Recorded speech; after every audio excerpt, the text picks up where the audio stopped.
Back to my channel the galaxy of accountancy.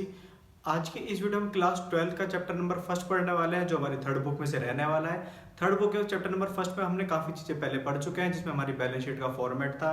Balance sheet में main head थे, सब head थे। Balance sheet का मैंने कितने पार्ट करके आपको बताया गया था। फिर आपको कहते हैं इसमें income statement of profit and loss भी बताया गया था।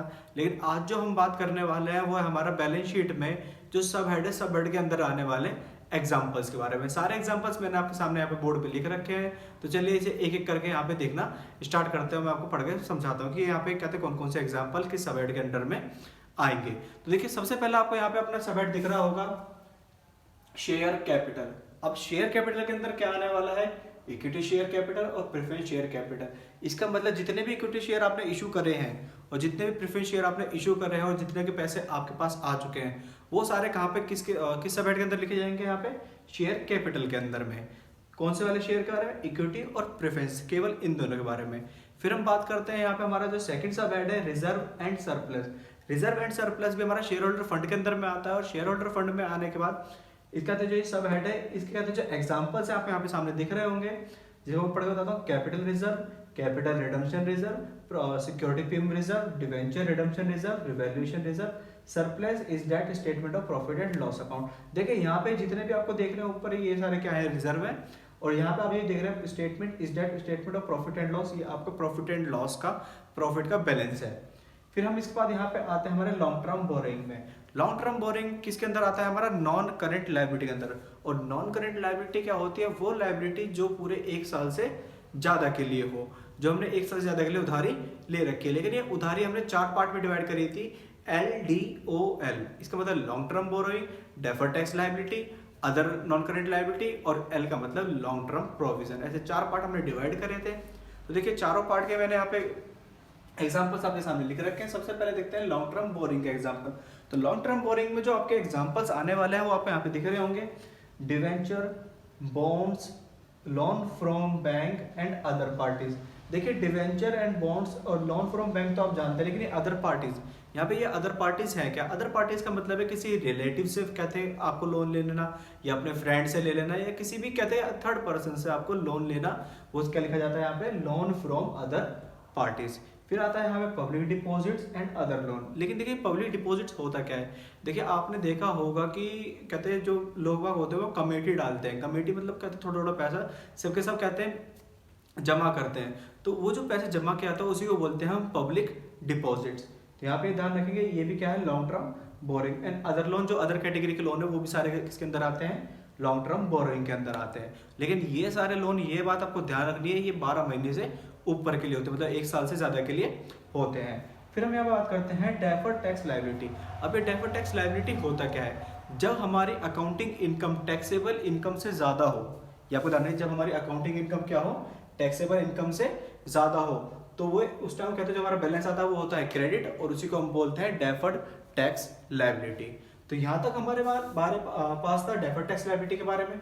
अब यहाँ पे हम पढ़ते हैं अपने अदर लॉन्ग टर्म लायबिलिटीज के बारे में। तो देखिए अदर लॉन्ग टर्म लायबिलिटीज के अंदर हमारे पास क्या आते हैं, आपको यहाँ पे सब हेड के अंडर में दिख रहे होंगे कौन कौन से एग्जांपल्स हैं।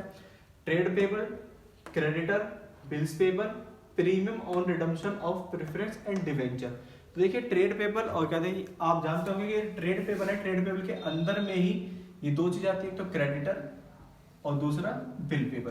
क्रेडिटर कौन होता है, जिससे हमने उधार माल ले रखा है, और बिल्स पेबल कौन से, कहते हैं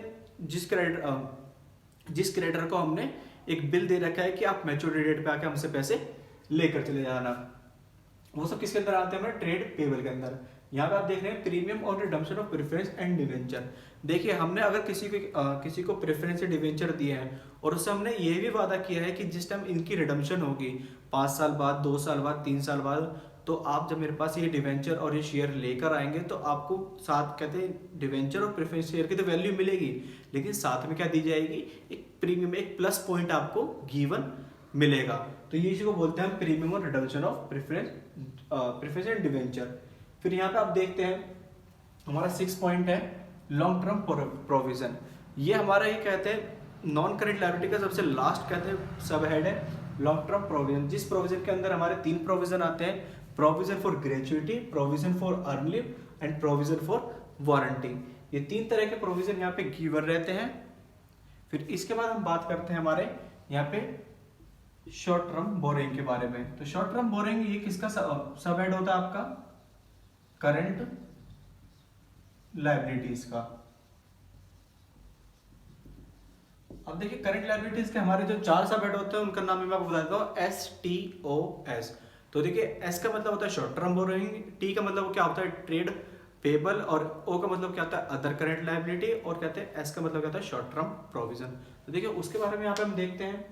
सबसे पहले एस क्या था, शॉर्ट टर्म बोरिंग के बारे में देखते हैं। शॉर्ट टर्म बोरिंग में आते हैं loan, bank overdraft, loan from other parties, deposits and other loan.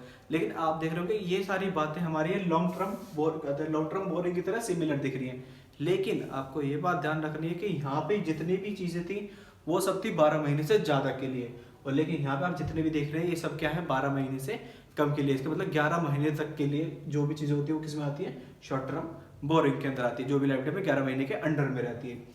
इसके बाद हम देख रहे हैं ट्रेड पेबल। ट्रेड पेबल के अंदर मैंने आपको अभी बताया कि बिल्स पेबल आते हैं और क्रेडिटर। अब देख पा रहे हो कि बिल्स पेबल क्रेडिटर यहाँ पे भी और बिल्स पेबल क्रेडिटर वहां पे भी है, लेकिन दोनों में डिफरेंस क्या है, ये बिल्स पेबल क्रेडिटर कौन से हैं जो 12 महीने से ज्यादा के लिए क्रिएट करे गए हैं, और ये वाले कौन से हैं जो 11 महीने से कम के लिए क्रिएट करे, मतलब 11 महीने तक भी क्रिएट किए गए हैं। इसके बाद हम बात करते हैं अदर करंट लायबिलिटीज के बारे में। तो यहाँ पे जो अदर करंट लायबिलिटीज है इसके अंदर हमारे पास आते हैं जैसे accrued interest, income received in advance, unpaid dividend, call in advance, outstanding expense. जो भी हमें ये जितनी भी चीजें हमारे ऊपर क्या है कि लायबिलिटी है, जो शॉर्ट टर्म के लिए लायबिलिटी बचती है वो हमारी क्या आती है, अदर करंट लायबिलिटी। फिर आते हैं हमारे यहाँ पे कहते हैं शॉर्ट टर्म प्रोविजन के बारे में।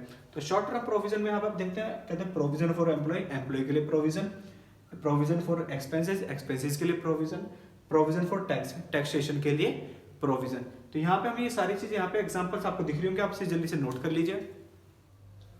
तो चलिए अब स्टार्ट करते हैं। यहाँ पे असेट्स के बारे में समझते हैं कि हमारे पास असेट्स के कितने कितने एग्जांपल्स होते हैं।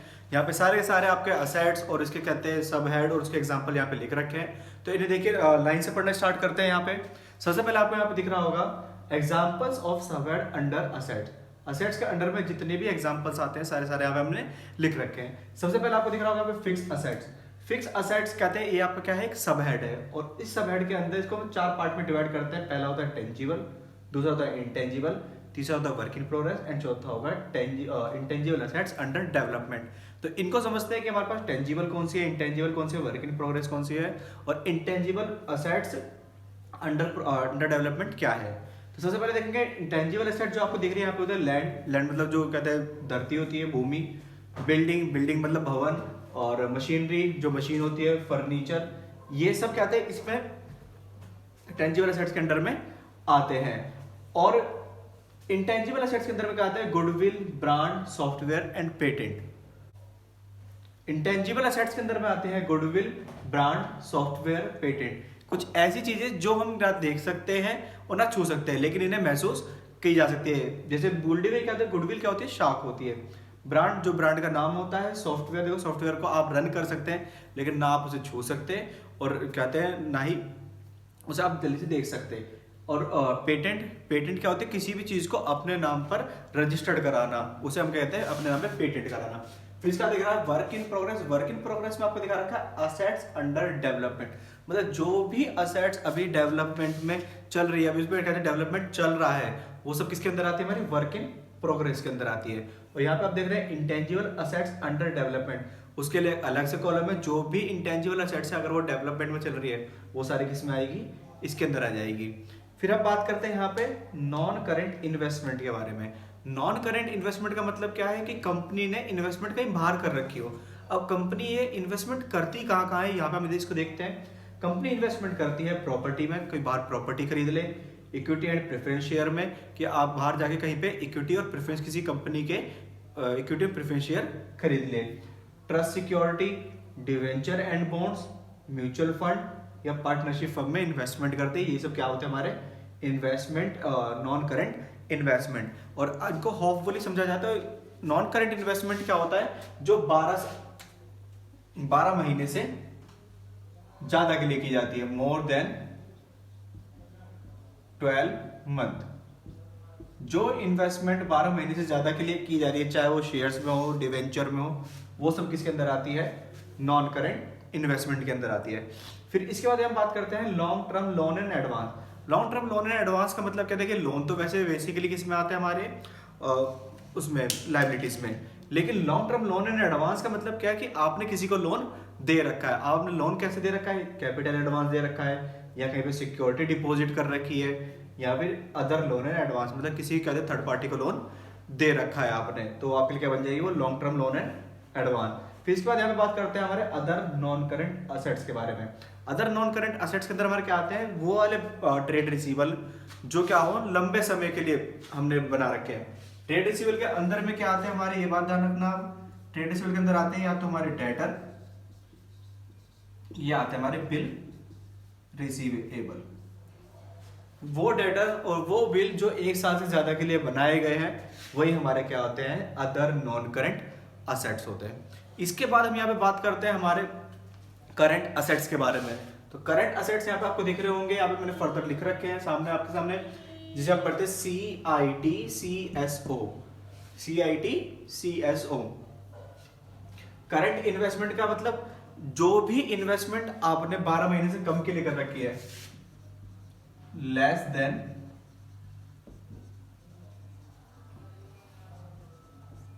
12 मंथ, जो इन्वेस्टमेंट आपने 12 महीने से कम के लिए कर रखी है वो सारी क्या होती है आपकी करंट इन्वेस्टमेंट। आपको देखिए सारे के सारे नाम यहाँ पर इसके वाले देखने को मिलेंगे, बिल्कुल सेम यहाँ पर, लेकिन ये सारी इन्वेस्टमेंट यहाँ पे कौन सी है जो 12 महीने से कम के लिए है, 12 महीने से ज्यादा के लिए कौन सी हो जाएगी, वो नॉन करंट इन्वेस्टमेंट कहलाएगी। तो करंट इन्वेस्टमेंट में आप यहाँ देख रहे होंगे प्रॉपर्टी में इन्वेस्ट कर दिया, इक्विटी एंड प्रेफरेंस शेयर खरीद लिए, ट्रस्ट सिक्योरिटी खरीद लिए, debenture bond mutual fund partnership firm में इन्वेस्टमेंट कर दिया, ये सारे किस में आते हैं आपके करंट इन्वेस्टमेंट के अंदर आते हैं। फिर अब बात करते हैं यहाँ पे हम इन्वेंट्रीज की। इन्वेंट्रीज आपका बेसिकली आपने पढ़ा होगा स्टॉक, माल, ठीक है।